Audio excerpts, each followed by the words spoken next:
ایمان اور عقیدے کا حصہ ہے، یہ کوئی رسم نہیں ہے، یہ کوئی مذاق نہیں ہے۔ اس لیے میرے بھائیوں، بزرگوں کی جو امانت ہے اور فکر ایمان شریعہ کی شکل میں ہم نے اس کو آبزرو کر رکھا ہے، اس امانت کی حفاظت کرنا ایک ایک مسلمان کی ذمہ داری۔ میں حضرت مولانا سید محمد ولی رحمانی رحمۃ اللہ علیہ یہ فرمایا کرتے تھے کہ امانت شریعہ یہ کوئی در و دیوار کا نام نہیں ہے، اس پھلواری شریف میں واقع بلڈنگ کا نام نہیں ہے، اس معہد ہال کا نام نہیں ہے۔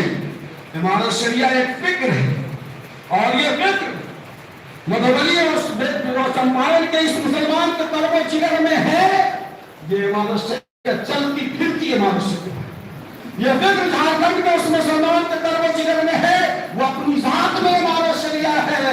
یہ بلڈنگیں تو بنیں گی، بکھریں گی، ٹوٹیں گی، پھر بنائی جائیں گی، لیکن فکر جب ٹوٹ جاتے ہیں تو دوبارہ تعمیر اس کی نہیں ہو پاتی۔ اس لیے ہم اس امانت کی حفاظت کرتے رہے ہیں اور انشاءاللہ کرتے رہے ہیں۔ میں ایک اور واضح کر دینا چاہتا ہوں کہ امیر وہ انسان ہے، معصوم عن الخطا والنسیان نہیں۔ نبی کے علاوہ کوئی معصوم نہیں ہو سکتا ہے۔ یقین مانیے، ہو سکتا ہے کسی چیز کو ہم سمجھتے ہوں کہ مناسب نہیں ہے، وہ سمجھتے ہیں مناسب ہے۔ ہو سکتا ہے کسی چیز کو ہم مناسب سمجھتے ہو اور وہ مناسب نہ سمجھتے ہو۔ اس کے لیے ایک دو نہیں کئی کمیٹیاں بنی ہوئی ہیں، اور پورے بہار اڑیسہ جھارکھنڈ اور بنگال کے ارباب علم و دانش پر مشتمل کمیٹیاں بنی ہوئی ہیں۔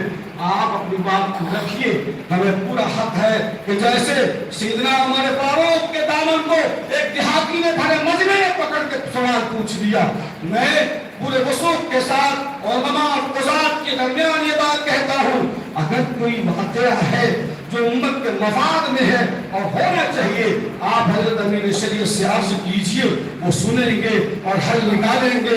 حضرت امیر شریعت نے یہ طے کیا ہے کہ ہم منقبت سننے والے نہیں ہیں، ہم تنقید برائے تعمیر کے لیے تیار۔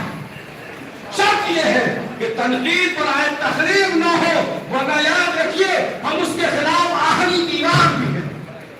اس لیے میرے بھائیوں، آج یہ مجمع طے کرے گا کہ امانت شریعہ کی جو امانت بزرگوں نے ہمارے حوالے کی ہے، ہم ہر حال میں قومی اثاثہ کی حفاظت افکار کے ساتھ، خیالات کے ساتھ، اس کے تمام ادارے کے انفراسٹرکچر کی بھی حفاظت کریں گے انشاءاللہ۔ اللہ تعالیٰ آپ سب کو قبول فرمائے اور ہر ایسے فتنے کو جو امانت شریعہ کی راہ میں روڑا بنے یا امیر شریعت کی سموتات کی راہ میں روڑا بنے، ہم اس کو ہر حال میں کچلنے کے لیے تیار ہیں۔ اس امید کو یہ کام کی امانت ہے، میں یاد کروں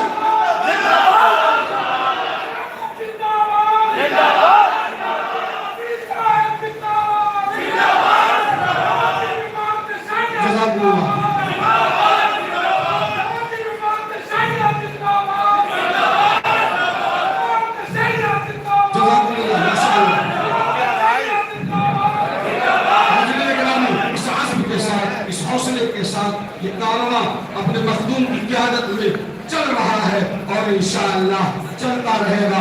اللہ تعالیٰ آپ سب کے جذبے کو قبول فرمائے۔ اب میں اس مختصر گفتگو کے بعد آتا ہوں دوسرے ایجنڈے پر، اور وہ دوسرا ایجنڈا ہے ووٹر آئی ڈی بیداری کا، اس لیے کہ اس ملک کی سیاست کے قبلے کو درست کرنا اور اپنی حصے داری کو مستقل بالغ بچے اور بچیوں کا ووٹر لسٹ میں نام آ جانا، یہ ایک جنگ ہے۔ اس جنگ میں یہ ہتھیار بہت ضروری ہے، اس لیے امانت شریعہ نے اس کو اہمیت کے ساتھ ایجنڈے کا حصہ بنایا ہے۔ میں گزارش کروں گا حضرت مخدوم محترم حضرت امیر شریعت دامت برکاتہم سے کہ آپ نے تحقیق اور ریسرچ کے بعد جو طریقہ آسان بنایا ہے اور جو سہل طریقہ ووٹر آئی ڈی کارڈ کا بنایا ہے، آپ منتخب مجمع کے سامنے پیش فرما دیں تاکہ یہ